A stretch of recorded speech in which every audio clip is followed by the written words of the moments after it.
ॐ शुक्लाम्बरधरं विष्णुं शशिवर्णं चतुर्भुजं प्रसन्नवदनं ध्यायेत् सर्वविघ्नोपशान्तये। या देवी स्तूयते नित्यं विबुधैर्वेदपारगैः सा मे वसतु जिह्वाग्रे ब्रह्मरूपा सरस्वती। निधये सर्वविद्यानां विषजे भवरोगिणां गुरवे सर्वलोकानां दक्षिणामूर्तये नमः। श्रीदक्षिणामूर्तिसुदेशिकेन्द्रं द्वैपायनं सूत्रकृतं मुनीन्द्रं श्रीशङ्करं भाष्यकृतं यतीन्द्रं मद्देशिकञ्चापि नमामि विद्यै। ॐ सहनाववतु सहनौ भुनक्तु सह वीर्यङ्करवावहै तेजस्विनावधीतमस्तु मा विद्विषावहैः। ओम शांति शांति शांति।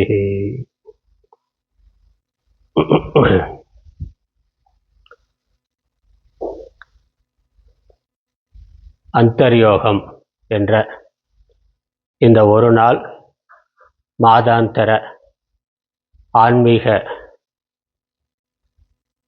பயிற்சியில் பல்வேறு ஆன்மீக சாதனைகளை காலை முதல் மாலை வரை பார்த்து வருகின்றோம். காலை நிகழ்ச்சியில் பாராயணம் இருந்தது, தியானம் இருந்தது, நாம ஜபம் இருந்தது. உத்தவ கீதை என்ற நூலுக்கான விளக்கம் ஸ்ரீ சுவாமி சமானந்தர் அவர்கள் அருளினார்கள். இந்த மதிய அமர்வில் நம்ம தொடர்ந்து பார்த்து கொண்டிருக்கிறது வேதாந்த சூடாமணி என்ற ஒரு தமிழ் நூல். வேதாந்தம் என்பது வேதத்தினுடைய இறுதி பகுதியாக இருக்கக்கூடிய உபனிஷத்துக்கள், நம்மளுடைய ஹிந்து மதத்தினுடைய தத்துவ விஷயங்களை கொண்ட நூல். தத்துவ விஷயங்கள் எல்லாத்துக்குமே வேதாந்தம் என்று பெயர். அந்த வேதாந்தத்தில் இருக்கக்கூடிய எல்லா கலை சொற்களுக்குமான விளக்கமாக இந்த நூல் இருக்கின்றது. கலை களஞ்சியம், என்சைக்ளோபீடியா என்று கேள்விப்பட்டிருப்பீர்கள், பார்த்திருப்பீர்கள். அப்படி வேதாந்தத்துக்கான கலை சொற்களை தொகுத்து சொல்லி இருக்கின்ற நூல் இது. சென்ற வகுப்புகளில் வேதம் இந்து மதத்தினுடைய அடிப்படையான நூல்கள் 14 நூல்கள் என்பதும் அதில் இருக்கக்கூடிய விஷயங்கள் என்ன போன்றவற்றையும் பார்த்திருக்கின்றோம். இறுதியாக சென்ற வகுப்பில் பார்த்தது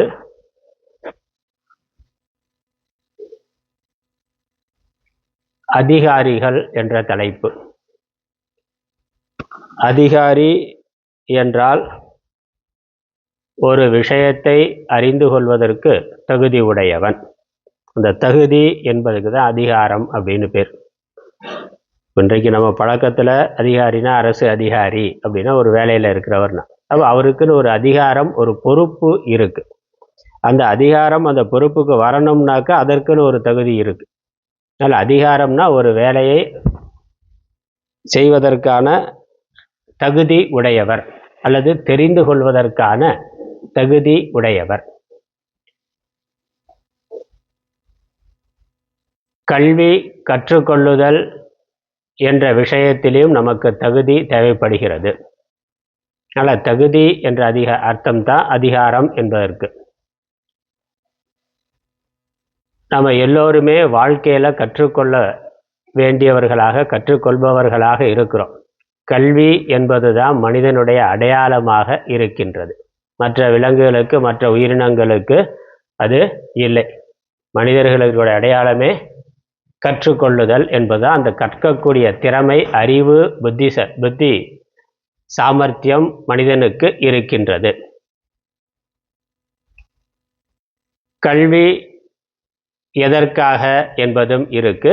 கல்வி என்றாலே அது அறிவை பெறுவதற்காக, இயல்பாக இருக்கக்கூடிய அறிவை நாம் வளர்த்து கொள்வதற்காக கல்வி இருக்கின்றது. இந்த கல்வி அல்லது அறிவினுடைய நோக்கம், நம்முடைய வாழ்க்கையினுடைய நோக்கம் என்ன, அதை எவ்வாறு நாம் அடைவது என்பதை பற்றிய தெளிவு, அதுதான் அறிவு. எதற்காக வாழ்கிறோம், எப்படி வாழ வேண்டும், அல்லது வாழ்க்கையில் நம்ம அடைய வேண்டியது என்ன, அதை எவ்வாறு அடைவது, இது அறிவுக்கான முதல் லட்சணம், முக்கியமான லட்சணம். அது இல்லைனாக்கா மற்ற விலங்குகளுக்கும் மனித வாழ்க்கைக்கும் வித்தியாசம் இருக்காது. இப்போ மனிதனுக்கு ஒரு அறிவு இருக்குனாக்கா முதல் கேள்வியே ஏன் என்பது தான்.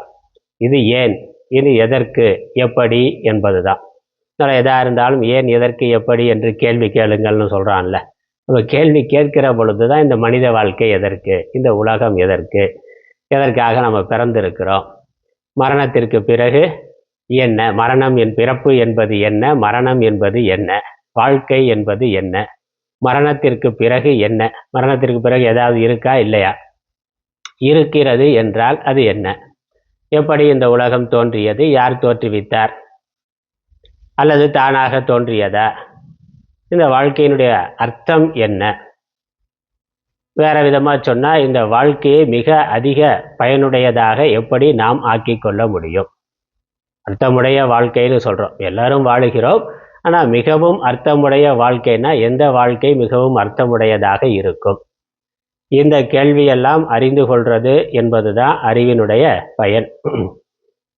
படிக்கிறோம், வேலைக்கு போகிறோம், பணம் சம்பாதிக்கிறோம், அப்புறம் திருமணம் பண்ணி கொள்கிறோம், குழந்தை பெற்றுக்கொள்கிறோம், அவர்களை வளர்க்குறோம், அவர்களை படிக்க வைக்கிறோம், அவர்களுக்கு திருமணம் பண்ணி வைக்கிறோம், அவர்களுக்கு ஒரு வேலை வாங்கி கொடுக்குறோம், அவர்களுக்கு பேரம்பேத்தியை பார்க்குறோம், வளர்க்குறோம்னாக்கா இதுக்கு மட்டுமே படிப்பு அப்படிங்கிறது வேண்டியதில்லை. இது படிப்பு இல்லாமலே, ஸ்கூலுக்கு போகாமலே எல்லா உயிரினமும் அதைத்தானே பண்ணிகிட்டு இருக்கு, எல்லாமே அதைத்தானே பண்ணிக்கிட்டு இருக்கு. அது ஏன் கஷ்டப்பட்டு எல்கேஜிக்கே 1 லட்ச ரூபா ஃபீஸ் கொடுத்து போய் சேரணும், என்ன ஒன்றும் இல்லை, எல்லா விலங்கும் அதுதான் பண்ணி கொண்டு இருக்கிறது. அதனால் இதுக்கு மட்டும் அப்படிங்கிறது இல்லை. அதுவும் வாழ்க்கையினுடைய ஒரு பகுதி, அவ்வளவுதான். ஆனால் அது மட்டுமே அவ்வளவுதான்ங்கிறது இல்லை. மனிதன் தன்னுடைய அறிவால் சேர்க்க வேண்டியது, அடைய முடிந்தது இன்னும் பல. அப்படி மனிதன் கல்வி கேள்விகளாலும் தன்னுடைய வாழ்க்கை அனுபவங்களாலும் கற்றுக்கொண்டு தன்னுடைய மனதை, அறிவை பக்குவப்படுத்தி கொள்ளுதல், உயர்த்தி கொள்ளுதல். எவ்வளவு உயர்ந்த நிலைக்கு மனதை கொண்டு போக முடியுமோ, எவ்வளவு உயர்ந்த நிலைக்கு இந்த அறிவை கொண்டு போக முடியுமோ, அதனுடைய பிரயோஜனமாக எந்த உயர்ந்த நிறைவை, நிம்மதியை நாம் அடைய முடியுமோ அதை அடைதல் என்பது தான் சரியான பிரயோஜனமாக இருக்கும். வாழ்க்கையில் என்னென்ன மன அமைதிங்கிறது தானே. இப்போ மன அமைதி, நிம்மதி, சந்தோஷம் வேறு எதுவும் நம்ம போகும்போது கொண்டு போக போகிறது கிடையாது. சேர்த்து வைக்கிற எதையுமே எடுத்துகிட்டு போக போகிறது கிடையாது. எந்த உறவும் கூட வரப்போகிறது கிடையாது. இந்த வாழ்க்கையில் இங்கே இருக்கிற பொழுது நாம் எவ்வளவு நிம்மதியாக, நிறைவாக இருந்திருக்கிறோம், மகிழ்ச்சியாக, சந்தோஷமாக இருந்திருக்கிறோம் என்பது தான் வாழ்க்கைக்கு நம்ம நேரடியாக கண்கூடாக காண்கின்ற பிரயோஜனம்.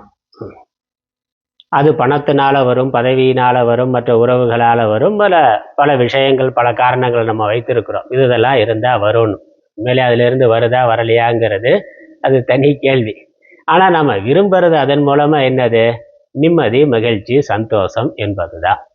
இந்த நிம்மதி, மகிழ்ச்சி, சந்தோஷம் எப்படி வருது, எங்கே வருது, அதை அனுபவிக்கிறது யாரு? நம்முடைய மனது தான். மகிழ்ச்சிங்கிறது எங்கே, மனதில் தானே. நிம்மதிங்கிறது எதற்கு தேவை, மனசுக்கு தான் தேவை. பணம் நிறையா இருக்கலாம், அது புறத்தில் இருக்கிற விஷயம். பொருட்கள் நிறையா இருக்கலாம், அதுவும் புறத்தில் இருக்கிற விஷயம். ஆனால் அதை நிம்மதியாக, மகிழ்ச்சியாக, சந்தோஷமாக பார்க்கறது, அனுபவிக்கிறதுங்கிறது மனசு. மனசு சரியாக இருந்தால்தான் இதெல்லாம் சரியாக இருக்கும். மனசு சரியாக இல்லாமல் இதெல்லாம் இருந்து ஒரு பயனும் இல்லை. கண்ணுக்கு முன்னாடி சாப்பாடு இருந்தாலும், வயிற்றில் பசி இருந்தாலும், மனசு சரியில்லைன்னா சாப்பிட்றதுல போகலைல. அதனால் இதெல்லாம் இருந்தாலும் மனசு சரியாக இல்லைன்னா அங்கே நிம்மதிங்கிறது இல்லை. இப்போ இந்த மனதோட பக்குவம் தான் நம்மளுடைய வாழ்க்கையினுடைய நிறைவு, மகிழ்ச்சி. அந்த பக்குவத்தை எப்படி நாம் வளர்த்து கொள்ளுதல், அந்த பக்குவத்தினுடைய அளவுக்கு ஏற்றாற் போல அதிகாரித்துவங்கிறது பார்க்கப்படுகின்றது. அது சென்ற வகுப்புல பார்த்தது. அதிகாரி அப்படின்னு மனிதர்களை சாஸ்திரம் பிரிக்குது. அதிகாரி அப்படின்னா இந்த மனதோட பக்குவத்தினுடைய அடிப்படையில் மனிதர்களை பலவிதமாக பிரிக்கலாம். அவர்களுடைய மனப்பக்குவத்தினுடைய அடிப்படையில் பல்வேறு விதமாக மனிதர்களை பிரிக்கிறதுக்கு நம்ம எவ்வளோ அளவுகோல் வைத்திருக்கிறோம். அதில் சாஸ்திரம் வைத்திருக்க அளவுகோல் அவனுடைய மனதோட பக்குவம். அதற்கு ஏற்றாற் போல அந்த பக்குவத்தினுடைய அடிப்படையில் அதிகாரி என்று மனிதர்களை பலவிதமாக பிரித்து அவர்களுடைய பக்குவத்தை அவர்கள் இன்னும் மேம்படுத்தி கொள்வதற்கு அவர்கள் என்ன செய்ய வேண்டும் என்று பல்வேறு விதமான வழிமுறைகளை சாஸ்திரம் சொல்லுகின்றது. அதுதான் ஆன்மீக சாதனை. ஆன்மீக சாதனைங்கிறது நம்மளுடைய மனதை இப்போ இருக்கிற நிலையிலிருந்து அடுத்த நிலைக்கு கொண்டு செல்வதற்காக. நம்ம எல்லா விஷயத்திலையும் மேலே போகணும்னு நினைக்கிறோம், அதானே? ஸ்கூலில் போய் 1வது சேர்ந்தா முடிச்சுட்டு அடுத்து 2வது, அடுத்துன்னு கல்வி நிலையில் மேலே போகணும். பொருளாதார நிலையில் அதுவும் மேலே வளர்ந்து போகணும். மற்ற உறவுகள் இப்போ இருக்கிறத விட இன்னும் பெட்டராக மேம்பட்டு இருக்கணும். அப்படி எல்லா விஷயத்திலையும் நம்ம வளரணும்னு நினைக்கிறோம். உண்மையான வளர்ச்சி மனதில் இருக்கு. மனது மேம்பட்டு போய்கொண்டே இருத்தல், மனதில் மகிழ்ச்சி நிறைவு அதிகமாகி கொண்டே இருத்தல் என்பது தான் உண்மையான சரியான வளர்ச்சியாக இருக்கும். அதற்கு என்ன தேவையோ அதைத்தான் ஆன்மீக நூல்கள் சாஸ்திரங்கள் சொல்லுகின்றன. நம்முடைய மற்ற கல்விகள் இருக்கு, உலகியல் கல்வி இருக்கு. அதெல்லாம் நம்மளுடைய புற வாழ்க்கை வசதிகளை மேம்படுத்தி கொள்வதற்கு, வளர்த்து கொள்வதற்கு, அதற்கு எப்படி பணம் சம்பாதிக்கலாம் என்பதை பற்றிய அறிவை தருகின்றன. ஆனால் நம்மளுடைய மனதை மேம்படுத்தி கொள்வதற்கு, அமைதிப்படுத்தி கொள்வதற்கு, உயர்வுபடுத்தி கொள்வதற்கு, இன்னும் அதிகமான அமைதியையும் நிம்மதியையும் அடைவதற்கு என்ன தேவை என்பதைத்தான் நம்முடைய சாஸ்திரங்கள் சொல்லுகின்றன. அதனால் நாம் எந்த நிலையில் நம்மளுடைய மனது பக்குவம் இருக்கின்றது என்பதை புரிந்து கொண்டு அதை அடுத்த நிலைக்கு கொண்டு போகிறதுக்கு என்ன பண்ணணும், அதுதான் ஆன்மீக நூல்களுடைய விஷயம். அந்த அடிப்படையில் பலவிதமான ஆன்மீக சாதனைகளை நம்மளுடைய ஹிந்து தர்மமானது சொல்லுகின்றது. ஒரே சாதனம்ங்கிறது கிடையாது. நமக்கு ஒரே புக்குங்கிறதும் இல்லை, ஒரே சாதனம்ங்கிறதும் இல்லை. நம்மளுடைய மதத்தில், நம்மளுடைய தர்மத்தில் நமக்கு தெரியும், மற்ற மதங்களுக்கெல்லாம் ஒரே ஒரு நூல்னா, ஒரே ஒரு குரு தான், ஒரே ஒரு நூல் தான். அதை படித்து அதில் என்ன இருக்கோ அதை ஃபாலோ பண்ண வேண்டியது தான். ஆனால் நம்மளுடைய தர்மத்தை பொறுத்த வரைக்கும் எண்ணற்ற குருமார்கள், எண்ணற்ற நூல்கள், எண்ணற்ற வழிமுறைகள், எண்ணற்ற சாதனைகள்ங்கிறது இருக்கின்றது. ஏன்னா மனிதனுடைய மனது எண்ணற்ற நிலைகளில் இருக்கின்றது, எண்ணற்ற பக்குவத்தில் நாம் இருக்கின்றோம். அதுதான் சுவாமி விவேகானந்தர் சொல்கிறார், மற்ற மதங்கள் எல்லாம் தைத்த ஆடையை கொடுக்கின்றன, ரெடிமேட் ட்ரெஸ்ஸுங்கிறோமே. அந்த அவர் காலத்திலேயே சொல்லியிருக்காரு. இப்போ எல்லாம் ரெடிமேடு தான். வாங்கி தைக்கிறத விட அதுக்கு கம்மியாக இருக்குது. ரெடிமேடுக்கு 200 ரூபாய்க்கு சட்டை வாங்கிடலாம். இப்போ துணி வாங்கி தைச்சோம்னா தைக்கிறதுக்கு 250 ரூபா கேட்குறான். துணியோட விலை தனி, அது தனி. அதனால இன்னைக்கு எல்லாம் ரெடிமேடில் இருக்கிறோம். மற்ற எல்லா மதங்களும் தைத்த ஆடைகளை கொடுக்கின்றன. ஆனால் ஹிந்து தர்மம் மட்டும் துணியாக கொடுத்துருதுன்னா, உன்னுடைய அளவுக்கு தகுந்த மாதிரி. ஏன்னா அளவு ஆளாளுக்கு மாறுபடுமே. ரெடிமேடாக வாங்கிட்டு என்ன பண்ணுறான், ஜீன்ஸ் பேண்ட்டு ஒரு 1/2 அடி அதிகமாக இருக்குன்னு அதை வெட்டுறான். இல்லைன்னா அதை சுருட்டி மேலே வச்சுக்கிறான். இல்லை அதோட சேர்த்து தரன்னு எழுத்துட்டு போகிறான். காலுக்கு கீழே இருக்காது, அதையும் சேர்த்து போயிட்டே இருக்கான். அப்படி இருக்கு. அதுக்கேற்ற மாதிரி நம்ம உடம்பை மாற்றி கொள்ளுகிறோம். அப்படி இருக்கு.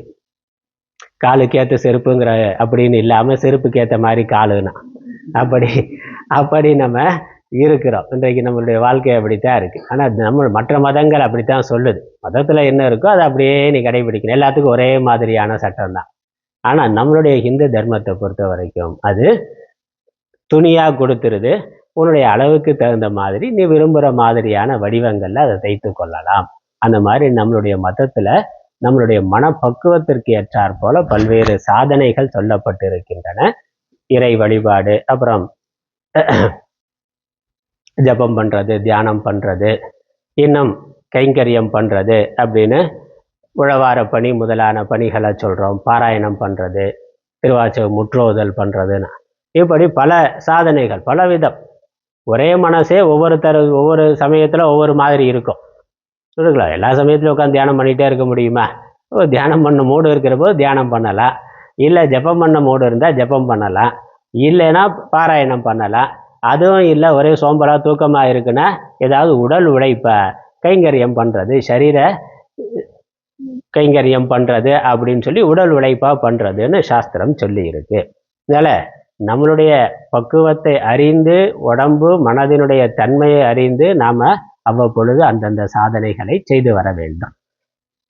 இதில் பொதுவாக இருக்கக்கூடிய சாதனைகள் அதெல்லாம் நம்ம தொடர்ந்து கடைபிடித்து வருகின்ற பொழுது அடிப்படையான சாதனைகளை நம்ம தொடர்ந்து பக்தி தர்மம் அதை தொடர்ந்து கடைபிடிக்கிறது, அப்புறம் முறையாக கோயிலுக்கு போகிறது, ஜபம் பண்ணுறது, தியானம் பண்ணுறது, அவைகளெல்லாம் கடைபிடித்து ஒரு உயர்ந்த பக்குவ நிலை வருகின்ற பொழுது வாழ்க்கையினுடைய நிலையாமையானது புரிகின்றது. இந்த நிலையில்லாத வாழ்க்கையில் நம்ம நிலையான ஒன்றை தேடிக்கொண்டு இருக்கின்றோம் என்பதை புரிந்து கொண்டு அந்த நிலையான ஒன்று என்ன, அதை எப்படி அடைதல் என்பதை தேடுதல் என்பதுதான் வேதாந்தத்திற்கான தகுதி. இந்த நூல் வேதாந்த சூடாமணி அப்படின்னு இருக்கு.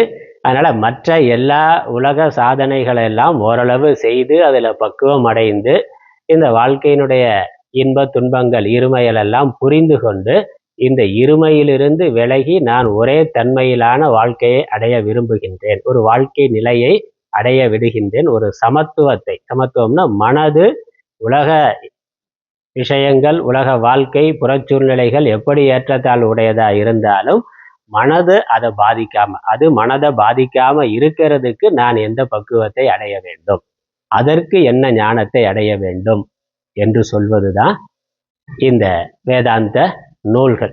ஏன்னா வாழ்க்கையில் ஏற்றத்தாழ்வுங்கிறது இயல்பான ஒன்று. அது உடம்போட ஆரோக்கியமாக இருக்கலாம், புறத்தில் இருக்கக்கூடிய தட்பவெப்ப நிலையாக இருக்கலாம், பொருளாதார நிலையாக இருக்கலாம், இல்லை உறவுகளுக்குள்ளே இருக்க நிலையாக இருக்கலாம், இல்லை சமூக அரசியல் நிலையாக இருக்கலாம்.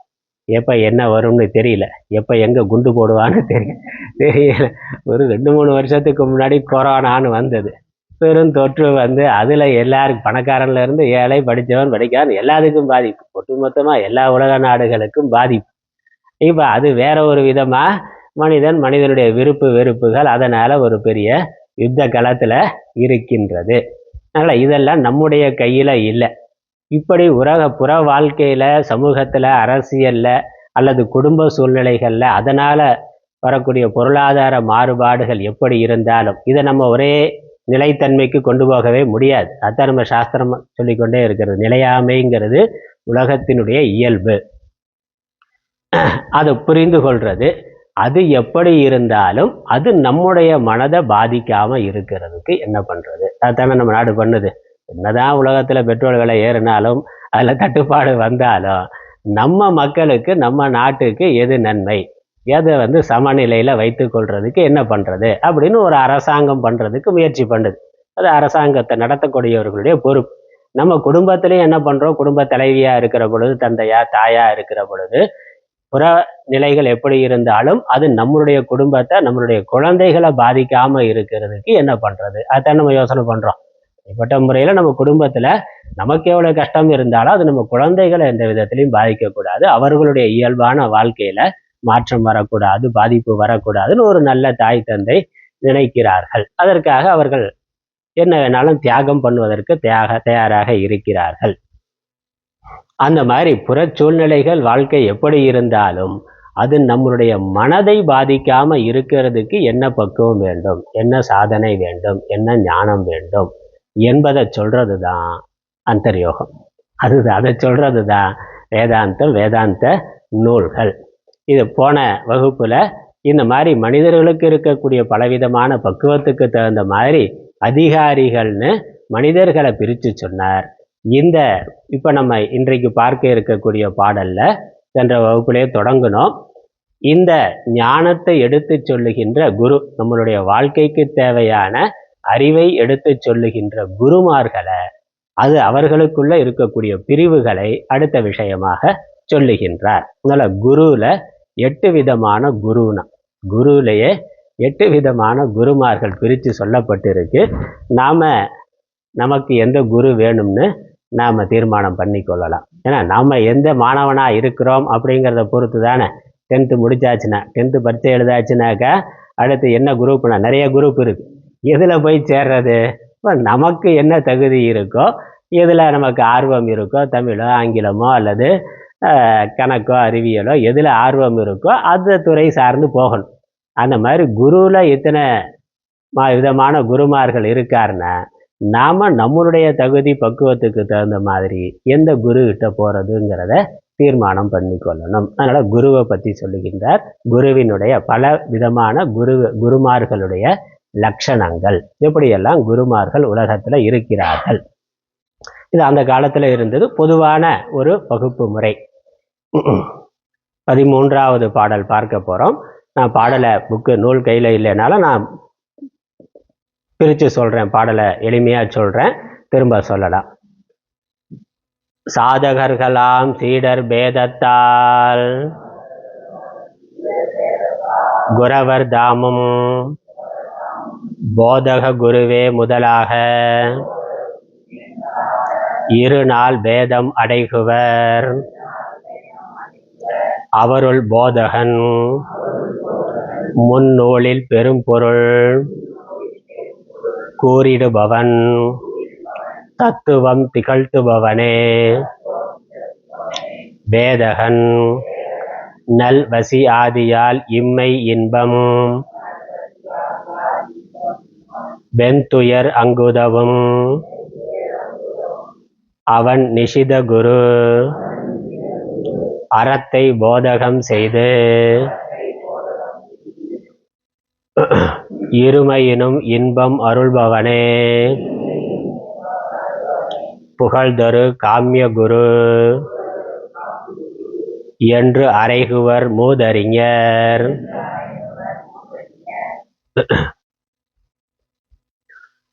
சாதகர்கள் ஆம் சீடர் பேதத்தால் குரவர் தாமும் போதக குருவே முதலாக இருநாள் பேதம் அடைக்குவர். இருநாள்னா 2 4 2 × 4 8 8 விதமான பேதங்களாக குருமார்கள் இருக்கிறார்கள். 8 விதமான வேறுபாடுகளோடு குருமார்கள் இருக்கிறார்கள். எதனால? சாதகர்களாம் சீடர் பேதத்தால். இந்த மாணவர்களுடையக்குள்ள பேதம் இருக்கிறதுனால மாணவர்களுடைய அறிவு நிலையில பக்குவ நிலையில மாணவர்கள்லாம் மனிதர்கள், எல்லா ஜீவர்களும் எல்லாருமே மாணவர்கள் தான். அப்படி மனிதர்களுக்குள்ள பக்தர்களுக்குள்ள சீடர்களுக்குள்ள பேதம் இருக்கிறதுனால அவர்களுடைய அறிவு நிலையில ஏற்றத்தாழ்வுகள் இருக்கிறதுனால குருவும் அதற்கு ஏற்றாற்போல் இருக்கிறார்கள். போதகர் முதலான குரு இருக்கிறார்கள். 8 விதமான குருமார்கள் இருக்கிறார்கள். ஒவ்வொரு குருவுக்கும் விளக்கம் கொடுக்கிறார். அவருள் அப்படி இருக்கின்ற 8 விதமான குருமார்களுள் போதகன் முதல் குரு போதகன். போதகன்கிற வார்த்தை நம்ம கேள்விப்பட்டிருப்போம். போதகர் நான் சொல்றான்ல, மத போதகர்னா மத போதகர்.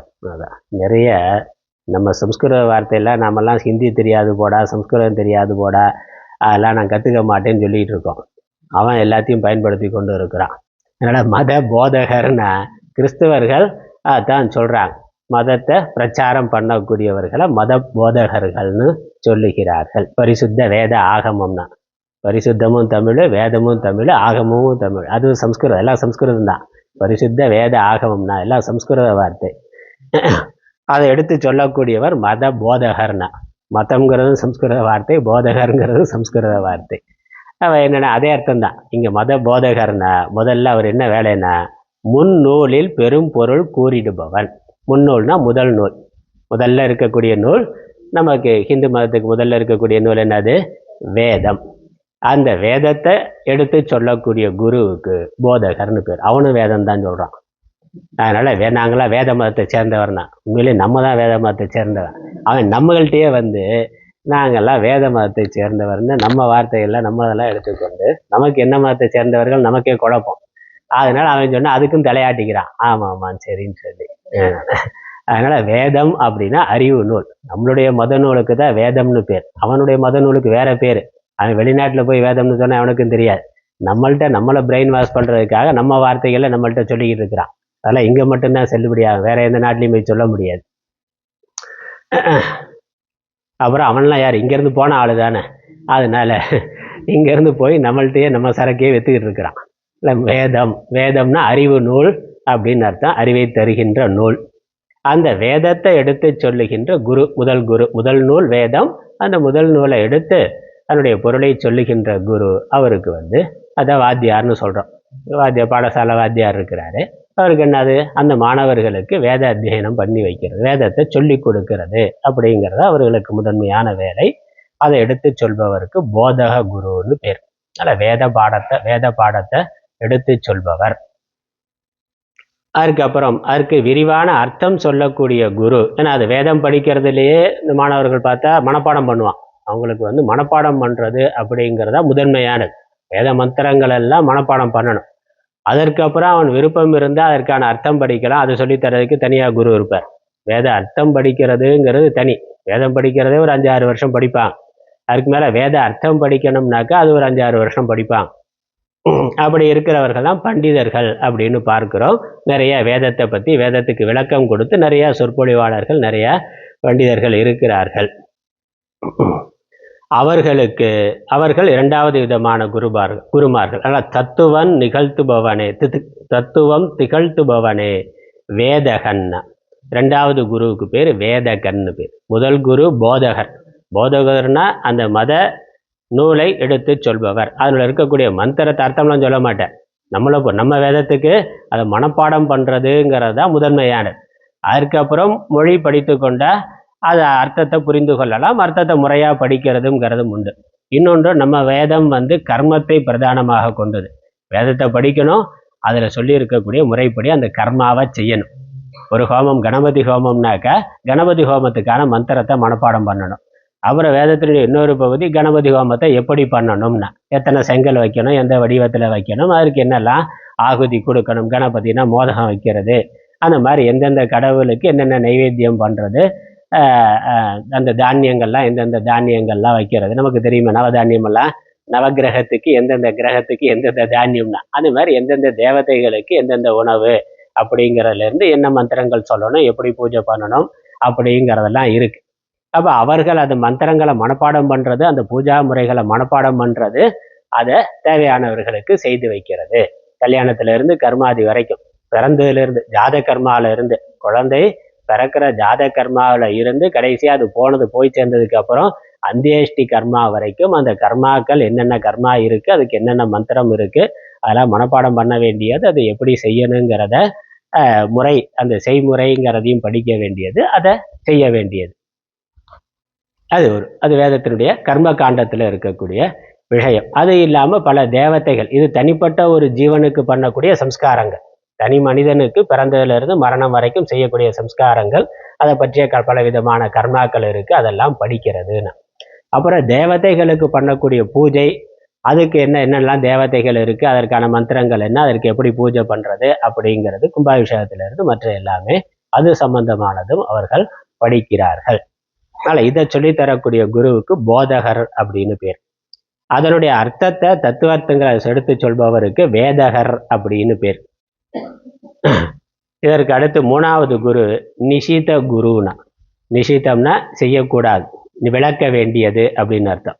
அப்போ இதெல்லாம் நல்லது, வேதத்தில் இருக்கிறது மனிதனுக்கு, மனித சமுதாயத்துக்கு நன்மையை தரக்கூடிய கர்மா தான் வேதத்தில் இருக்குது. ஆனால் அதற்கு நேராக இன்னொரு பக்கம் இருக்கே, எதை செய்யக்கூடாதோ அதை சொல்லித்தரதுக்கு ஆள் இருக்கிறான். அதனால் அதை சொல்லி கொடுக்குற ஆள் அவனுக்கு நிஷித குருன்னு பேர். அதனால் நல் வசி ஆதி, வசியம் பண்ணுறது முதலான வசியம். மூணாவது விதமான குரு நல் வசியம் பண்ணுறது முதலான விஷயங்களை வெண்துயர் அங்கு உதவும்னா, இங்கே இன்பம் தருங்கிற மாதிரி சில விஷயங்களை சொல்லி நீ இதை பண்ண அதை பண்ண 8 விதமாக சொல்லியிருக்கு. என் வசியம், என் இருக்குது, என் வித்தைனா. இந்த வசியம் பண்ணுறதுலேயே 8 விதமான உட்பிரிவுகள் இருக்குது. ஆகர்ஷணம், உச்சாடனம், தம்பனம், வேதனம், மாரணம், மோகனம், வசியம், வித்வேஷனம்னா. இது கெட்டது பண்ணுறதில்ல, அடுத்த ஆளுக்கு கெடுதல் பண்ணுறதுன்னா. ஆகர்ஷணம்னா நமக்கு விரும்பின ஒன்றா அப்படியே அடுத்தவன்கிட்ட எடுத்துகிட்டு வர்றதுன்னா, வர வைக்கிறது, நம்மளை நோக்கி வர வைக்கிறது அப்படிங்கிறது. அப்புறம் சில துஷ்ட மந்திரங்களை உச்சாரணம் பண்ணுறது, சில விஷயங்களை அடக்கி வைக்கிறது, குட்டிச்சாத்தான்லாம் அடக்கிறதுனால அந்த மாதிரி அடக்கி வைக்கிறது. அப்புறம் உறவுகளுக்குள்ள பிரிவை ஏற்படுத்துறதுக்காக சில கர்மாக்களை பண்ணுறது. மாறணும்னா, ஆளையே காலி பண்ணணும்னா அதற்குன்னு சில பூஜைகள்லாம் வச்சிருக்கிறா, அதெல்லாம் பண்ணுறது. மோகனம், அவனை ஒரு மாதிரி பைத்திய நிலைக்கு கொண்டு போகிறதுக்காக பண்ணுறது. தான் சொல் பேச்சு கேட்கறதுக்காக வசியம் பண்ணுறது அப்படிங்கிறது பண்ணுறது. அப்புறம் வித்வேஷனம், துவேஷத்தை வெறுப்பை ஏற்படுத்துறது. இப்படி இதெல்லாம் பண்றதுக்கு மந்திர தந்திரங்கள்லாம் இருக்கு. அதுக்கெல்லாம் ஆள் இருக்காங்க. எங்க இருக்காங்கன்னு கேட்காங்க. ஆமா, நமக்கு அதுலதான் இன்ட்ரெஸ்ட் அதிகம். அதனால அந்த குரு எங்க இருப்பாருன்னா, அதனாலதான் முன்னாடியே சொல்லிட்டாரு, சீடர்கள் பலவா இருக்கிறதுனால இந்த சீடர்களை யாருக்காவது அதுக்குன்னு ஒரு குரூப் தேடுற ஆள் இருக்கிறானே, அந்த மாதிரி மந்திர தந்திரம், வசியம் பண்றது, பில்லி சூன்யம் வைக்கிறது, குட்டி சாத்தானை வச்சு ஏவல் பண்றது, இதெல்லாம் சொல்லித்தர குரு எங்க இருக்காங்க அப்படின்னு தேடுற ஆள் இன்னும் இருக்கிறான். அது சொல்லி கொடுக்குற ஆளும் இருக்கிறான். அதுக்கு ஒரு சம்பிரதாயம் இருக்கு. அதை வச்சுட்டு ஏமாத்துற ஆளும் நிறைய பேர் இருக்கிறான். அப்படி விதமான குருமார்கள் இருக்கிறார்கள். அவர்களுக்கு நிஷித குருன்னு பேர். நிஷித குருன்னு நிஷேதமான விஷயங்களை சொல்லி கொடுக்குறார். கெட்டது, விளக்க வேண்டியது, சமூகத்துக்கு நல்லதில்லாத விஷயங்கள் எல்லாம் சொல்லி கொடுக்கறதுக்கு ஆள் இருக்கிறார்கள். ஏன்னா இந்த தேவதைகள்ல நல்ல தேவதைகள் இருக்கு, அதே மாதிரி கெட்ட தேவதைகள் இருக்கு. நல்ல தேவதைகளை வைத்துக்கொண்டு நல்லது பண்ண முடியும், கெட்ட தேவதைகளை வைத்துக்கொண்டு கெட்டது பண்ண முடியும். அதனால அப்படி இருக்கிறார்கள். அப்புறம் பேய், பிசாசு, பூதகணங்கள்லாம் இருக்கு. மனிதன் வாழுகின்ற பொழுது கெட்டவனா வாழ்ந்துட்டு அவன் செத்ததுக்கு அப்புறம் பேயா பிசாசா இருப்பான். அப்ப அவனை வசியம் பண்ண அந்த ஆவி, பேய், பிசாசெல்லாம் வசியம் பண்ணி வைத்து கொண்டு அதை வச்சு கெட்டது பண்றது. அப்படி ஆள்லாம் இருக்கிறான். அவனுக்கு நிஷித குருன்னு பேர். அதுக்கப்புறம் அறத்தை போதகம் செய்து இருமையினும் இன்பம் அருள்பவனே புகழ்தரு காமிய குரு. காமிய குரு அப்படிங்கிற பொழுது நமக்கு இந்த உலகத்திலையும் மறு உலகத்திலையும் சுகமா இருக்கிறதுக்கு தேவையான கர்மாக்களை சொல்லி கொடுக்கக்கூடியவர்கள். அது வேதத்துல இருக்கு. வேதத்துல முறையா வேதம் படித்தவர்களுக்கு குழந்தை இல்லை அப்படின்னா குழந்தை வேணும்னா இருக்க பூஜை இருக்கு. செல்வம் இல்லைன்னா செல்வத்துக்காக பண்ற பூஜை இருக்கு. நல்ல புகழ் வேணும், இல்லை பதவி அதிகாரம்னா அதற்கு பூஜை இருக்கு. அப்புறம் மறு உலகத்துல இன்னும் உயர்ந்த சுகங்கள் அனுபவிக்கணும்னா அதற்கு இந்த பூஜைகள் இருக்குன்னு நிறைய இருக்கு. ஜோதிடர்கள்லாம் சொல்றாங்கல்ல. அதனால இது வேதத்துல கர்மகாண்டத்துல சொல்லி இருக்கிறது. இதெல்லாம் நம்ம மனிதனுக்கு தேவை இருக்கோ அதெல்லாம் முறையா சொல்லி தருகின்ற குரு. இது ஏமாத்துற விஷயம் இல்லை. நம்மளுடைய நன்மைக்காக நமக்கு உலகியல் ரீதியான தேவை இருக்கு. இந்த உலகத்துல வாழ்ற வரைக்கும் நமக்கு பொருள் தேவை, உறவுகள் தேவை, நல்ல ஒரு சமூக மதிப்பு தேவை, மற்ற உடம்பு ஆரோக்கியமா இருக்கிறது தேவை. இதற்கெல்லாம் என்ன கர்மா? மந்திர தந்திரங்களால நம்ம உடம்பு ஆரோக்கியமா இருக்கிறதுக்கோ பொருளுக்கோ நம்ம உழைக்கிறது ஒரு பக்கம். என்னதான் நம்ம உழைத்தாலும் அதுல நிறைய பிரதிபந்தங்கள், தடைகள் வருது. அப்புறம் அதை நடத்தக்கூடிய தேவதைகள் இருக்கு. நம்மளுடைய முயற்சியோட அந்த தேவதைகளுடைய அருளும் இருந்தா அது இன்னும் நல்லா நமக்கு பயன் தரத்தக்கதா இருக்கும். படிக்கிறோம், நம்ம தான் முயற்சி பண்ணி படிக்கிறோம். அதே சமயம் சரஸ்வதிக்கு ஒரு ஸ்லோகத்தை சொல்லி சரஸ்வதிக்கு ஒரு பூஜையை பண்ணி படிச்சோம்னா சரஸ்வதியோட அருளால இன்னும் நல்லா படிப்பு வருது, நல்லா நினைவாற்றல் இருக்கு, அது நல்லா பண்ண முடியும். அதே மாதிரி தொழில் நாம தான் பண்றோம், மகாலட்சுமியோட அருள் நல்லா இருந்தா இன்னும் நல்லா அபிவிருத்தி ஆகும், இன்னும் நல்லா செல்வம் நிறைய வரும். அந்த செல்வத்தை வைத்து நாமளும் சுகமா இருக்கலாம். சமூகத்துக்கு நிறைய தான தர்மங்கள் பண்ணி சுற்றி இருக்கிற உறவுகள், சமூகமும் நல்லா இருக்கும். நிறைய புண்ணியம் பண்றதுனால மறு உலகத்திலேயே நாம நல்லா இருக்கலாம். ஆனா இந்த நல்ல தேவதைகளை நமக்கு சாதகமாக நம்மளுடைய உழைப்போடு நம்மளுடைய முயற்சியோடு நல்ல விதமான இயற்கை சக்திகளை, தெய்வ சக்திகளை நமக்கு சாதகமா பயன்படுத்தி கொள்வதற்கு வழிகாட்டக்கூடிய குருமார்களுக்கு காமிய குருன்னு இன்னைக்கு ஜோசியர்லாம் தான் பண்ணிட்டு இருக்கான். இதுக்கு இந்த பண்ணுங்க, அந்த பூஜை பண்ணுங்க, அந்த பரி அதுலேயும் நல்ல ஆளா தேடி பிடிச்சி போகணும். அதுல நல்ல குருவா இல்லைன்னா அவனுடைய காமியத்துக்காக நம்மளை பயன்படுத்திக்குவான். காமிய குருனா நம்மளுடைய ஆசையை பூர்த்தி பண்ணி வைக்கிற குரு இல்லை, அவருடைய ஆசையை நம்மளை வச்சு பூர்த்தி பண்ணிக்கிற குருன்னா அவரு கிடையாது. நமக்கு நல்லது செய்யக்கூடிய ஒரு நல்ல குரு. அதனால இதுக்கெல்லாம் ஒரு சாஸ்திரம் தான். ஜோதிடம்ங்கிறது ஒரு சாஸ்திரம் தான். இந்த கர்ம காண்டத்துல பலவிதமான பூஜா முறைகள் இருக்கு. அதெல்லாம் ஒன்றும் தப்பு கிடையாது, எல்லாமே அறிவியல் தான். ஆனால் ஜோதிடம் தப்பு கிடையாது, ஜோதிடர்கள் நல்லவர்களா இருக்கணும், அவ்வளவுதான். அதனால ஜோதிடம் நல்லதா கெட்டதானா? ஜோதிடம் நல்லது தான், ஜோதிடர்கள் நல்லவர்களா கெட்டவர்களாங்கிறத நம்ம பார்க்கணும். அது மாதிரி அதனால இது காமிய குருனா நம்மளுடைய உலகியல் தேவை, இவ்வுலக தேவை, மறு உலக தேவை நிறைய, அதுக்கு தேவையான கர்மாக்களை சொல்லுகின்ற குரு. அதனால அரைகுவர் மூதறிஞர்ங்கிற இவங்கெல்லாம் நல்லா படித்தவர்கள், வேதத்துல சொல்லி இருக்கக்கூடிய மந்திர தந்திரங்கள் எல்லாம் முறையா தெரிந்தவர்கள், முறையா அது முழுமையா நல்லா செய்து வைக்கக்கூடியவர்கள். அப்படி இருக்கக்கூடிய நல்ல குருமார்கள். இது நிஷித குரு மட்டும்தான் விளக்கத்தக்கவர். மற்றது எல்லாமே நமக்கு தேவையான காலத்தில் தேவையானதை நம்ம அந்த குருமார்கள் மூலமாக கற்று பயன்படுத்தி கொள்ளலாம். நிஷித குருங்கிறது தான் விளக்கத்தக்க ஒருவர். அடுத்த 14வது பாடல். இதில் இப்போ 4 விதமான குருமார்கள் சொல்லிட்டார். போதக குரு, வேதக குரு, நிஷித குரு, காமிய குரு. வேதம் அடிப்படை சாஸ்திரங்களை சொல்லித்தரக்கூடியவர் போதக குரு. அப்புறம் அதற்கு அர்த்தத்தோட விரிவாக விளக்கம் சொல்லக்கூடியவர்கள் நிறைய நம்ம டிவில எல்லாம் பார்க்குறோம். வேதத்தில் இருக்கக்கூடிய பல மந்திரங்களுக்கு நல்ல விரிவான ஆழமான அர்த்தம் எடுத்து சொல்லக்கூடியவர்கள் இருக்கிறார்கள். அப்படி வேலுக்குடி கிருஷ்ணன் இந்த மாதிரி நிறைய சொற்பொழி பார்க்கிறோமே. நல்ல சாஸ்திரங்களை படித்து அதனுடைய தாத்பரியத்தை சொல்லக்கூடியவர்களா கிருஷ்ண பிரேமி இந்த மாதிரி நிறைய இருக்கிறார்கள். நல்ல படித்தவர்கள் பண்டிதர்கள் இருக்கிறார்கள். அவர்களெல்லாம் என்னது போதக குரு. அப்புறம் கெட்ட விஷயத்தை சொல்லித்தரக்கூடிய குரு நிஷித குரு, அவர் விளக்க வேண்டியவர். அப்புறம் இந்த உலகம் மறு உலகத்துக்கு தேவையான இன்பத்தை தருவதற்கான கர்மாக்களை சொல்லக்கூடிய குரு காமிய குரு. காமம்னா ஆசை விருப்பம், அதை நிறைவேற்றுகின்ற கர்மாவை சொல்றவருக்கு காமிய குருன்னு பேர். அதற்கப்புறம் இன்னும் 4 விதமான குருமார்கள். அடுத்த பாடல் 14வது பாடல். சூச்சகமாம் விவேகத்தால் சமை முதலாம் குணங்கள் தொகுப்பவன்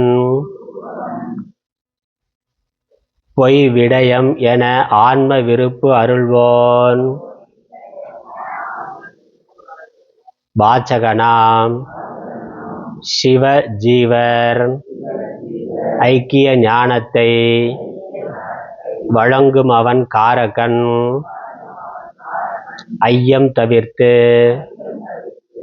நிலைத்ததாக நிலைத்த ஆசு அகலும் முக்தி அருள்பவன் விகித குருவாம் அதிகாரிகள் ஆகும் என முன்னர் கூறும் நேசமுறு சீடர் தம்முள் ஒருவன் முத்தாப நெருப்பினால் வெந்து சிந்தாக்குளம் உடையனாகி நானார் இப்பவம் எனக்கு வந்தவாறு என்கொள் நசிப்பது எவரால் என ஆய்ந்து அலர்கரம் கொண்டு ஏகி ஆனா நல் கருவி அறிவு அடக்கம் வைராகம் ஆதியாம் குணம் உடை சத்குருவை அடைந்து எதிர்மண் ஊனாரப் பணிந்து எழுந்து அன்பால் கரங்கள் குவித்தே உறவழுத்தி அருட்குருவே என் பாசத்து ஒளிவுதான் ஆம் எத்திரத்தினால் ஆம் என வினவல் சீடன் தனது விதிவத்து உபசன்னத்துவமாம் அன்றே. 2 பாடல் சேர்த்து சொல்லியிருக்கிறேன், நான் அது தொடர்ச்சியாக இருக்கிறதுனால. சூச்சகனாம் விவேகத்தால் சமை முதலாம் குணங்கள் தொகுப்பவன் சூச்சக குரு அப்படின்னு பேர். அடுத்த குரு 5வது குரு சூச்சகன் அப்படின்னு பேர். சூச்சக குரு இந்த வாழ்க்கைக்கு தேவையான நல்ல குணங்களை எடுத்து சொல்பவர். சத்குருனா சத்குணங்களை எடுத்து சொல்லக்கூடிய குரு. இந்த குணங்கள்ல இருந்தால் நீ நல்லா இருக்கலாம், சந்தோஷமா இருக்கலாம் என்று உயர்ந்த பண்புகளை உயர்ந்த குணங்களை எடுத்து சொல்லுகின்ற குருவுக்கு சூச்சகன்னு பேரு. சூச்சக குரு. சூச்சகன்னு குறிப்பிட்டு காட்டுபவர். இதெல்லாம் உனக்கு நன்மையை செய்யும். திருக்குறள் பார்க்கிறோம்ல, திருவள்ளுவர் யாருன்னா சூச்சக குரு தான். இதெல்லாம் தர்மம், இதெல்லாம் செஞ்சா உனக்கு இந்த நன்மை ஏற்படும் என்று சமை முதலான குணங்கள். சமம்னா மன அடக்கம், அடக்கமுடைமை பார்க்கமே. அடக்கம், மன அடக்கம், புலனடக்கம், இவை முதலான நல்ல குணங்களை எடுத்து தொகுத்து சொல்பவர்கள் அந்த குருமார்கள் சூச்சகனா. நல்ல பண்புகளை அதையே பிரதானமாக நம்ம நூல்கள்லேயே பார்க்கிறோம். ஆத்திச்சூடி, கொன்றை வேந்தன், நல்வெளி, நீதிநெறி, நீதிநெறி விளக்கம், நீதிநெறி வெண்பா, இப்படி குழந்தைகளுக்கு, இளைஞர்களுக்கு அல்லது எல்லா மனிதர்களுக்கும் வாழ்க்கைக்கு தேவையான நற்பண்புகளை பிரதானமாக எடுத்து சொல்லக்கூடியவர்கள். அதை உபதேசம் பண்ணுறதே வாழ்க்கையாக கொண்டு இருக்கக்கூடிய குருமார்களுக்கு சூச்சக குருன்னு பேர். அப்படித்தான் எண்ணற்ற நீதி நூல்களை நம்ம பார்க்கிறோம். அந்த நீதி நூல்கள், அதை செய்த ஆசிரியர்களும் அதையே இதுதான் நற்பண்புகள் தான் மனித குலத்துக்கு நல்லது என்று அதை அதற்காகவே நிறைய நூல் பண்ணியிருக்காங்க. அவர்களுக்கு வேற நிறைய ஞானங்கள் இருக்கலாம், ஆனா அவர்கள் இதை எடுத்து சொல்றத பிரதானமாக கொண்டு இருக்கிறார்கள்னா நற்பண்புகள், அதுதான் பிரதானம். இப்போ ஔவையார் பார்த்தோம்னா விநாயகர் அகவல் படித்தா முழுக்க அது யோக சாஸ்திரமா இருக்கு. முழுக்க அது பல வார்த்தைகள் நமக்கு முழுக்க அட்வான்ஸ்டு யோக சாஸ்திரம் விநாயகர் அகவல். அவ்வளவு விஷயத்தை சொல்றாங்க. ஔவை குறள்னு இருக்கு, திருக்குறள் இருக்கிற மாதிரி ஔவை குறள்னு இருக்கு. அதில் சைவ சித்தாந்த விஷயங்கள், பக்தி, இந்த யோக சாஸ்திர விஷயங்கள் எல்லாம் நிறையா சொல்லியிருக்காங்க. ரொம்ப ஆழமான கருத்துக்கள் உடையதாக இருக்கு. ஆனால் அவர்கள் ஔவையார்னாலே நமக்கு தெரிஞ்சது என்னது? ஆத்திச்சூடி, கொன்றை வேந்தன், இப்படி குழந்தைகளுக்கு நிறையா சொல்றது அப்படின்னு. அதனால் அவர்களுக்கு உயர்ந்த தத்துவ விஷயங்கள், யோக ஞான விஷயங்கள் அவர்கள் படித்து கேட்டு தெரிந்து வைத்திருந்தாலும் சமூகத்துக்கு சொல்றது அப்படிங்கிற பொழுது தர்மத்தை பிரதானமாக அதிகமாக சொல்றது, குழந்தைகளுக்கு சொல்றது அப்படிங்கிறத வைத்திருந்தார்கள். அப்படி நிறைய ஆச்சாரியர்கள் இருக்கிறார்கள். எல்லா விஷயங்களும் அவர்கள் அறிந்திருந்தாலும் அவர்கள் ஒரு விஷயத்தை ஃபோக்கஸ் பண்ணி சொல்றாங்க. அப்படித்தான் நம்ம பெரியோர்களை பார்த்தா நீதி இலக்கியங்கள் பண்ண நிறைய குருமார்கள் இருந்திருக்காங்க. பக்தி இலக்கியங்கள் சொன்ன குருமார்கள் நிறைய இருக்கிறார்கள். ஆழ்வார்கள், நாயன்மார்கள் பார்த்தாக்க அவர்களுக்குள்ள நல்ல தெளிந்த ஞானம் இருக்கு. அந்த பாட்டில எல்லாம் பார்த்தா வேதாந்த தத்துவங்கள் தான் இருக்கு. ஆனா அவர்கள் பிரதானமா எடுத்து சொன்னது பக்தியை சொன்னாங்க. ஏன்னா அந்த காலத்துல, அவர்கள் வாழ்ந்த காலத்துல சமூகத்துல இருக்கக்கூடிய மக்கள் பெரும்பாலானவர்களுக்கு தேவையானது பக்தியா இருக்கு. அந்த தகுதி உடையவர்கள் தான் இருக்காங்க. அதனால பக்தியை பிரதானமாக எடுத்து சொன்ன குருமார்கள் இருக்கிறார்கள். அப்படி தர்மத்தை எடுத்து சொன்ன குரு, எடுத்து சொல்றதே பிரதானமாக கொண்டு இருக்கக்கூடிய குருவுக்கு சூச்சக குருன்னு பேரு. அதுக்கப்புறம் ஆன்ம விருப்புனா, இந்த ஆத்ம ஞானம், ஆன்மீகம் என்று தீவிரமா ஆத்ம விஷயங்களை எடுத்து சொல்லக்கூடிய குரு வாச்சகன் அப்படின்னு பேர். நல்ல பொய் விடயம் என ஆன்ம விருப்பு அருள்வோன் வாச்சகனாம், வாச்சக குரு. பொய் விடயம்னா என்னது? விடயம்னா விஷயம். இந்த உலகம் பொய்யானது என்று உலகத்தில் இருக்கக்கூடிய குறைபாடுகள் எல்லாம் சொல்லி அதிலிருந்து நீ விலகி அதிலிருந்து வைராக்கியத்தை அடைந்து இறைவனை அடைய விரும்புவாயாக, ஆத்மாவை அடைய விரும்புவாயாகன்னு பக்தியை வளர்த்து, பக்தி நல்லா வளரணுங்கிறதுக்காக உலகத்துல வைராக்கியத்தை ஏற்படுத்துவதற்காக நிறைய நூல்கள் பண்ணி இருக்கிறார்கள். பட்டினத்தார் பாடல்லாம் பார்த்தோம்னாக்கா அவ்வளவு சொல்றார். அவ்வளவு குறைகளை, உலகத்துல இருக்கக்கூடிய எல்லா குறைகளையும் சொல்றார் பட்டினத்தார் பாடல்கள். பத்ரகிரியார் எல்லாம் பார்த்தாக்க இன்னும் வைராக்கிய சதகம் அப்படின்னு ஒன்று இருக்கு. தமிழ்லேயே பார்த்தா மகாராஜா துறவு, வைராக்கிய தீபம், வைராக்கிய சதகம். திருக்குறளே நிலையாமை அப்படிங்கிறத விரிவா சொல்றார். திருக்குறள்ல அறத்துப்பால்ல நற்பண்புகளை சொல்றார். துறவரவியல் அறத்துப்பால்லையும் இல்லறவியல்ல நற்பண்புகளை மிகுதியா சொல்றார். துறவரவியல் எடுத்துக்கொண்டாக்க துறவு தர்மத்தை மிகுதியாக சொல்றார். வைராக்கியத்துக்கு தேவையான அவாறுத்தல், நிலையாமை, இதெல்லாம் விரிவா சொல்றார். தவம் முதலானவைகளை சொல்லுகின்றார். இப்ப இந்த வைராக்கியத்தை தரக்கூடிய உலகத்தினுடைய நிலையாமையை உணர்த்தி, உலகம் பொய்யானது என்பதை உணர்த்தி, இறைவன் தான் மெய்யானவர், அந்த இறைவனை அடைவதற்கு நாம முயற்சி பண்ணணும்னு சொல்லக்கூடிய, அதை உபதேசம் பண்ணக்கூடிய குருமார்களுக்கு வாச்சக குருன்னு பேர். அதில் சித்தர்கள்லாம் பார்க்கிறோம். சித்தர் பாடல்கள்லாம் பார்த்தா காயமே இது பொய்யடா, காற்றடைத்த பையடான்னா என்னது? இந்த உலகம், இந்த உடம்பு, இதெல்லாம் பொய்யானது அப்படிங்கிறத புரிந்து கொண்டு இதன் மேலே இருக்கக்கூடிய பற்றை குறைத்து கொண்டு இதற்கு மேலே இருக்கக்கூடிய இறைவனை அடைய வேண்டும், ஆத்மாவை அடைய வேண்டும் என்ற முயற்சியை செய்ய வேண்டும், அதற்கு தூண்டக்கூடிய குருமார்கள். அப்படி நிறைய பாடல்கள், நூல்கள் பார்க்கிறோம். வைராக்கியத்தை பிரதானமாக சொல்லுகின்ற நூல்கள், அதை சொல்லக்கூடிய குருமார்கள், அதற்கு வாச்சக குருன்னு பேரு. அதுக்கப்புறம் அந்த இறைவன், இறைவனுடைய தத்துவத்தை பற்றி விரிவாக பேசுகின்ற குருமார்களுக்கு காரக குருன்னு பேரு. சிவ ஜீவர் ஐக்கிய ஞானத்தை வழங்கும் அவன் காரகன். இந்த சிவன் ஜீவன், சிவன் சிவபெருமான் இறைவன், ஜீவன் ஜீவர்கள், பதி பசு, பதி, பசு இவர்களுடைய சொரூபத்தை சொல்லி இவர்களுக்குள்ள இருக்கக்கூடிய சம்பந்தம் என்ன என்பதெல்லாம் எடுத்து சொல்லக்கூடிய தத்துவ சாஸ்திரங்களை, சாஸ்திரம்னு சொல்றோமே சைவ சித்தாந்தத்திலே சாஸ்திர நூல்கள்னு இருக்கு. அப்போ அதை முறையா படிக்கணும். 14 சாஸ்திர நூல்கள் இருக்கு. 16 இருக்கு. 16 சாஸ்திர நூல்கள் இருக்கு. அது அப்புறம் எல்லா நம்ம அத்வைத சித்தாந்தத்துல நிறைய சொல்றோம். வைஷ்ணவத்திலையும் தத்துவமா பகவத்கீதை முதலானவைகளுக்கு தத்துவார்த்தம் கொடுக்கிறார்கள். இப்படி தத்துவத்தை எடுத்து சொல்லுகின்றது. ஜீவஸ்வரூபம் என்ன, ஈஸ்வர ஸ்வரூபம் என்ன, ஜெகத் ஸ்வரூபம் என்ன, இதற்குள்ள இருக்கக்கூடிய சம்பந்தம் என்ன அப்படிங்கிறதெல்லாம் தத்துவ ரீதியா எடுத்து சொல்லக்கூடிய நூல்கள். அதை எடுத்து உபதேசம் பண்ணக்கூடிய குருமார்கள், அவர்களுக்கு காரக குருன்னு பேரு. அதுக்கப்புறம் அப்படி அதுல வரக்கூடிய அப்படி படிக்கிற பொழுது நமக்கு பலவிதமான சந்தேகங்கள் வருது. அந்த சந்தேகங்களை நிவர்த்தி பண்ணுகின்ற குருவுக்கு விகித குருன்னு பேரு. அது அடுத்த குரு. ஐயம் தவிர்த்து நிலைத்த ஆசு அகலும் முக்தி அருள்பவன் விகித குருவாம்.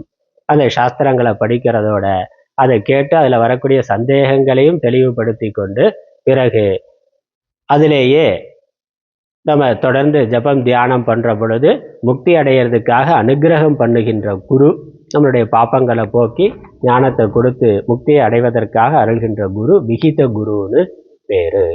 காரக சூச்சக குரு தர்மத்தை சொல்றவர், வைராக்கியத்தை பத்தி அதிகமாக சொல்லுகின்ற குரு வாச்சக குரு, ஜீவ ஈஸ்வர தத்துவங்களை சொல்லுகின்ற குரு காரக குரு, இறுதியா முக்தியை அருள்கின்ற குரு விகித குருன்னு பேரு.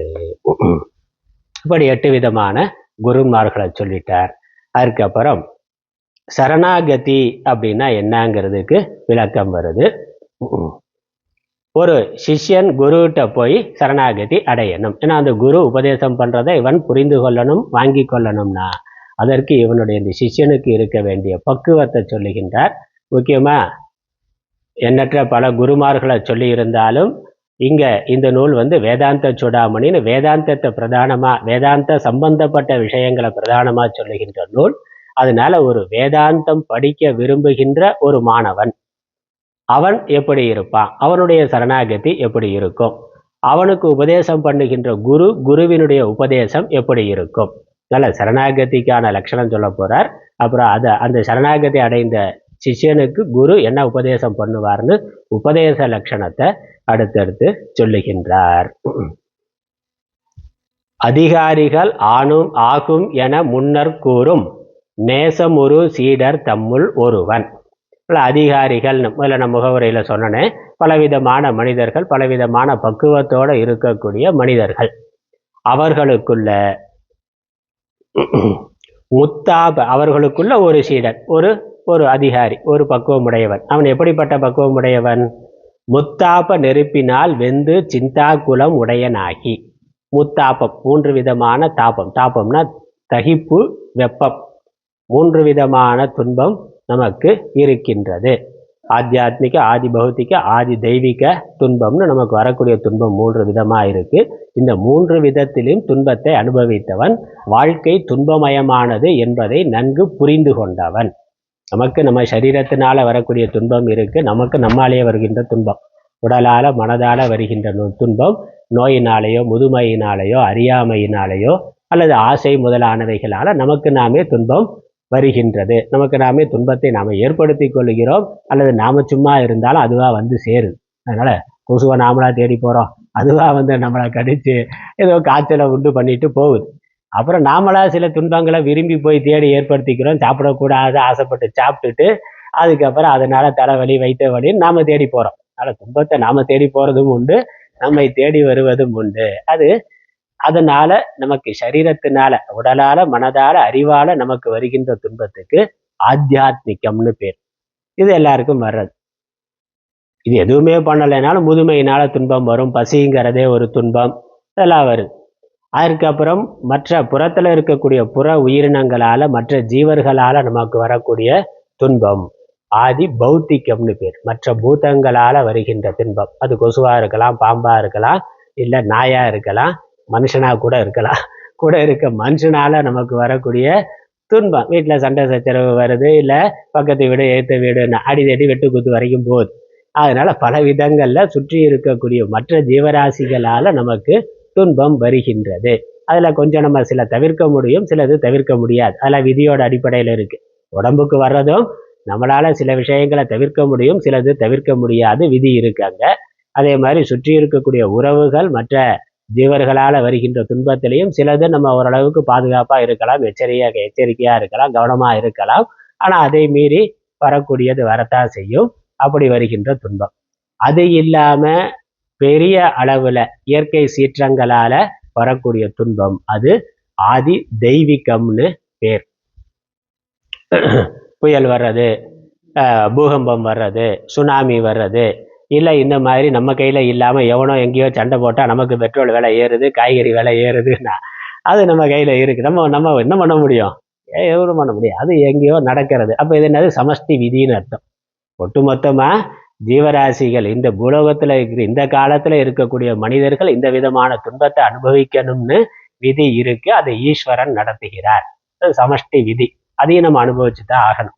இதுக்கு புத்தாபம்னு பேர். அதனால 3 விதமான துன்பங்கள் நம்மளுடைய உடம்பால அல்லது சுற்றி இருக்கக்கூடிய மனிதர்களால, ஜீவர்களால அல்லது இயற்கை மாறுபாடுகளால நமக்கு வரக்கூடிய துன்பம்.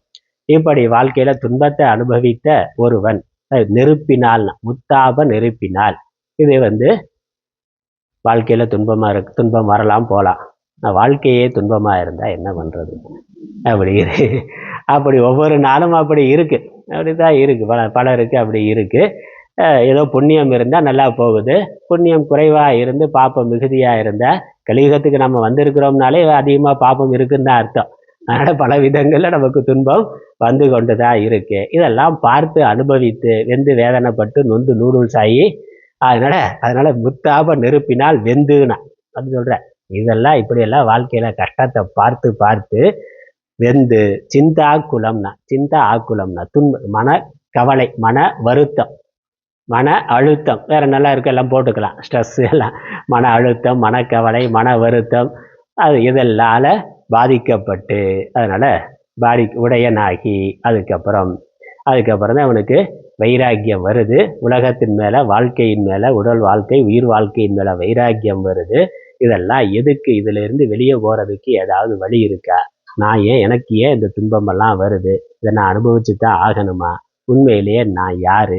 இங்க இருக்கிறது என்ன நடக்குது? அப்படிங்கிறதெல்லாம் கொஞ்சமா அவன் யோசிக்க தொடங்குகிறான். இந்த விவேகம், வைராக்கியம்னா அதை உடையவன். அதனால அவனுக்கு அடுத்த சிந்தனை என்னது? நான் யார்? இப்பவம் எனக்கு வந்தவாறு என் கொள், நசிப்பது எவரால் என ஆய்ந்து. அதனால நான் யாரு? என்ன பண்ணிக்கிட்டு இருக்கேன் இந்த உலகத்துல?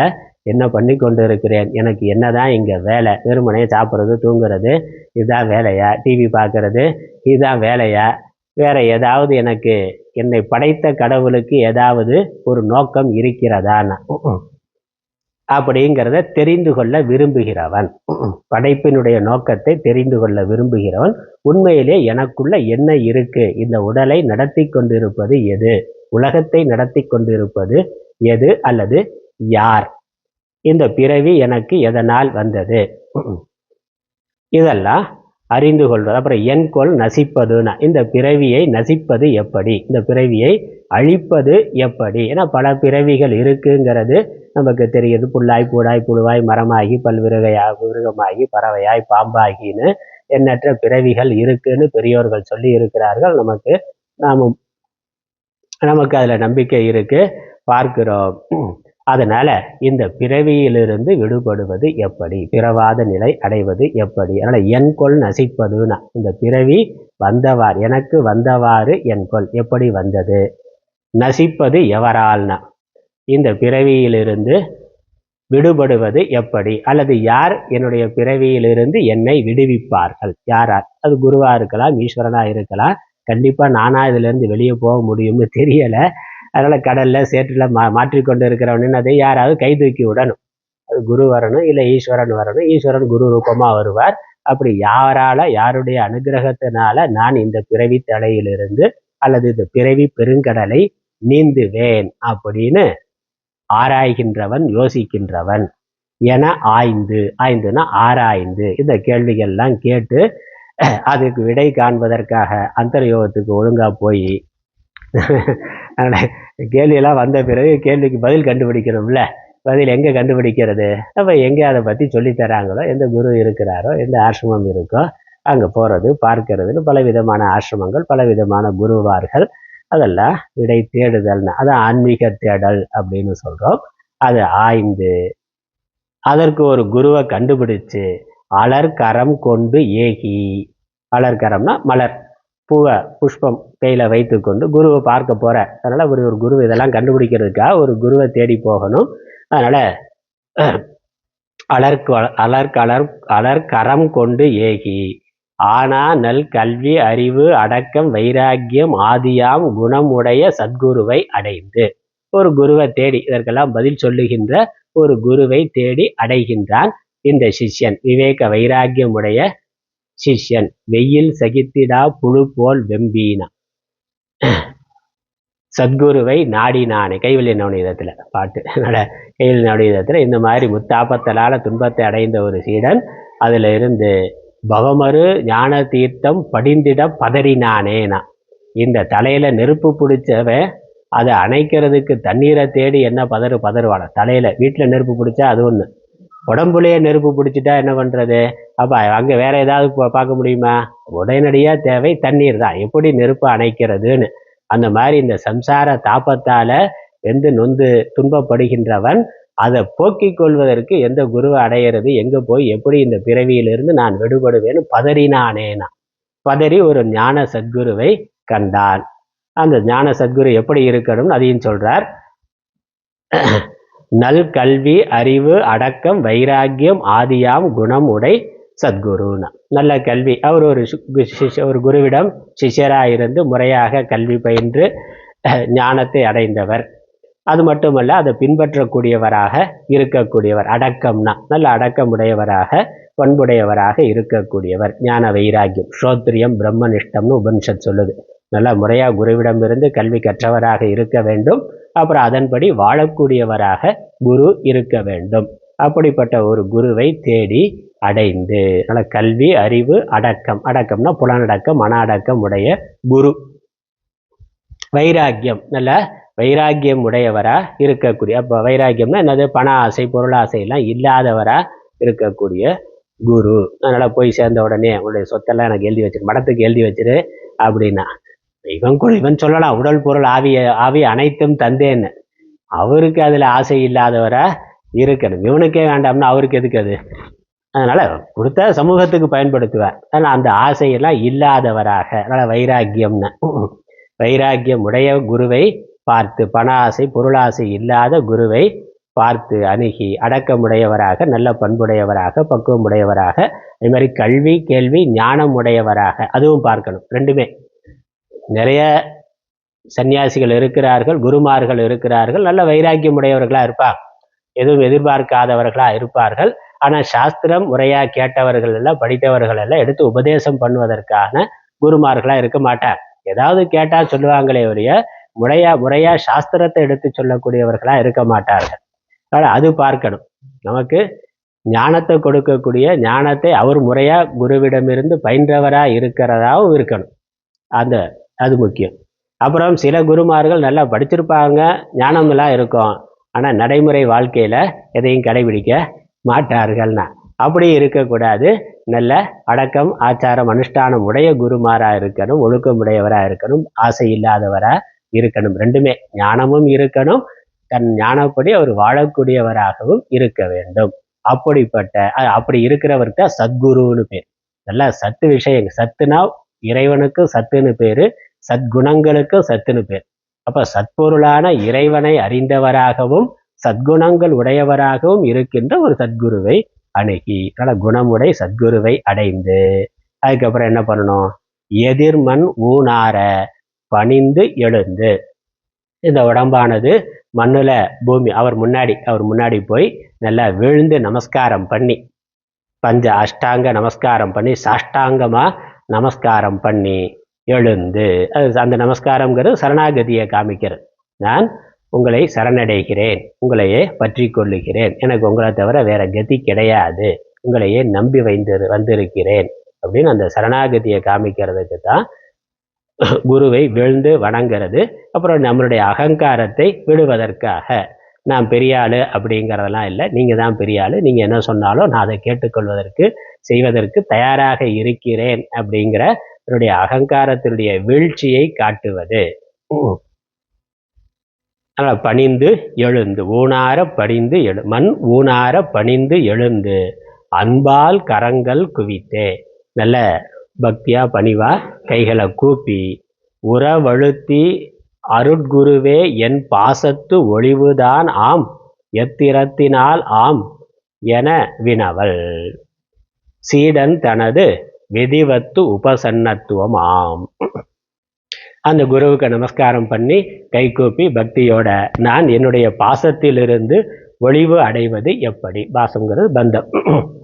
பந்தத்திலிருந்து பாசத்திலிருந்து இந்த சம்சார கட்டிலிருந்து விடுபடுவது எப்படி? எந்த திறத்தினால், எந்த ஞானத்தினால், எந்த முறையினால் நான் இந்த சம்சார வாழ்க்கையிலிருந்து, இந்த பந்தத்திலிருந்து, இந்த மாயா மலத்திலிருந்து நான் விடுபடுவேன் என வினவல் என்று சிஷ்யன் என்று கேட்கிறது. இதுதான் சீடன் குருவை சரணாகதி அடைதல் ஆகும். அதுதான் உபசன்னத்துவம். உபசன்னத்துவம்னா சரணாகதி. சீடன் விதிப்படி, அதாவது சீடன் தனது விதிவத்துன விதிப்படி உபசன்னத்துவம். சீடன் ஒரு சீடனானவன் தன்னுடைய பணிவையும் பக்தியையும் அதே சமயம் விவேக வைராக்கியத்தையும் அடைந்து குருவை அணுகி குருவிடம் எவ்வாறு நான் இந்த பிறவி தலையிலிருந்து விடுபடுவேன் என்று வினவுதல், கேட்டல், அது சரணாகதி. அதுக்கப்புறம் அடுத்த பாடல்ல அப்படி சரணாகதி அடைந்த குருவுக்கு குரு என்ன உபதேசம் பண்ணுவார்? இங்க குருங்கிற பொழுது இவன் தேடி போய் இருக்கிறது ஞானத்திற்கான குரு. ஏன்னா இந்த பிறவியிலிருந்து மற்ற லௌகிக்க விஷயம்லாம் இல்லை, மந்திர தந்திரங்கள் அதெல்லாம் கிடையாது, காமியம்லாம் கிடையாது. அவனுக்கு பிறவியிலிருந்து விடுபடணும் அப்படிங்கிறத அவனுடைய ஒரே ஆசை. வேண்டுங்கால் வேண்டும் பிறவாமைனா, அதனால் பிறவாமையை அடைய விரும்புகின்றான் அல்லது பிறவியிலிருந்து விடுபட விரும்புகின்றான். இருக்கிற பிறவி போகணும், இன்னொரு பிறவி வரக்கூடாது. அப்படி ஒரு இறைநிலையை, நிறைநிலையை, அமிர்தத்துவத்தை அடைய விரும்புகின்றான். மரணமில்லா பெருவாழ்வை, பாசிட்டிவா சொல்லணும்னா மரணமில்லா பெருவாழ்வை அவன் அடைய விரும்புகிறான். அல்லது இந்த பிறந்து இறந்து பிறந்து இறந்துங்கிற இந்த விளையாட்டிலிருந்து, இந்த சக்கரத்திலிருந்து வெளியேற விரும்புகிறான். பிறவி பெருங்கடலை கடந்து போக விரும்புகின்றான். அப்படி விரும்புகின்ற ஒருவன் வேதாந்த குருவை அணுகி சரணாகதி அடைகின்றான். அந்த வேதாந்த குரு என்ன சொல்லுவார்? அல்ல விகித குருலாம் சொன்னார். விகித காரக குரு, விகித குருலாம் வேதாந்த தத்துவத்தை சொல்லுகின்ற குருமார்கள் தான். அந்த குரு என்ன உபதேசம் பண்ணுவார்ங்கிற அந்த உபதேசத்தையும் ரொம்ப சுருக்கமா சொல்லுகின்றார் அடுத்த பாடல்ல. அதுக்கப்புறம் உபதேச முறைங்கிறது 3 விதமா இருக்குன்னு சொல்றார். உத்தேசம், இலக்கணம், சோதனா அப்படின்னு 3 விதமா உபதேசம் இருக்கு. அதில் அடுத்த 16வது பாடல்ல குருவினுடைய உபதேசம் இப்படி சம்சார தாபத்துல இருந்து விடுதலை அடைய, முக்தி அடைய விரும்புகின்ற சிஷ்யனுக்கு குரு பண்ணக்கூடிய உபதேசம் என்ன, உபதேச சுருக்கமா அதை சொல்றார். அதுக்கப்புறம் உபதேச முறை எடுத்த உடனே சொல்லாமல் படிப்படியாக உபதேசம் பண்ணுறதுன்னு இருக்குது. அந்த உபதேசத்தில் 3 ஸ்டெப்ஸ், 3 படிகள் இருக்குது. உத்தேசம், லக்ஷணம், சோதனா 3 இருக்கிறது. அது என்னங்கிறது விளக்கம் வருது. அதை நம்ம அடுத்த அந்தர்யோகத்தில் தொடர்வோம். 2 பாடல் பார்த்துருக்குறோம். 13, 14, 15 3 பாடல் இந்த அந்தர்யோகத்தில் பார்த்துருக்குறோம். முக்கியமாக பலவிதமான குருமார்கள் பற்றியும், அதுக்கப்புறம் விவேக வைராக்கியமுடைய ஒரு சீடன் ஒரு வேதாந்த குருவை அணுகி சரணாகதி அடைதல், அதனால் சரணாகதி லட்சணம் என்பதையும் பார்த்திருக்கிறோம். சரி. ஓம் ஈஸ்வரோ குருராத்மேதி மூர்த்தி பேத விபாகினே व्योमवत्याप्त देहाय दक्षिणामूर्तये नमः. ओम पूर्णमदः पूर्णमिदं पूर्णात् पूर्णमुदच्यते पूर्णस्य पूर्णमादाय पूर्णमेवावशिष्यते. ओम शांति शांति शांति. हरि ओम.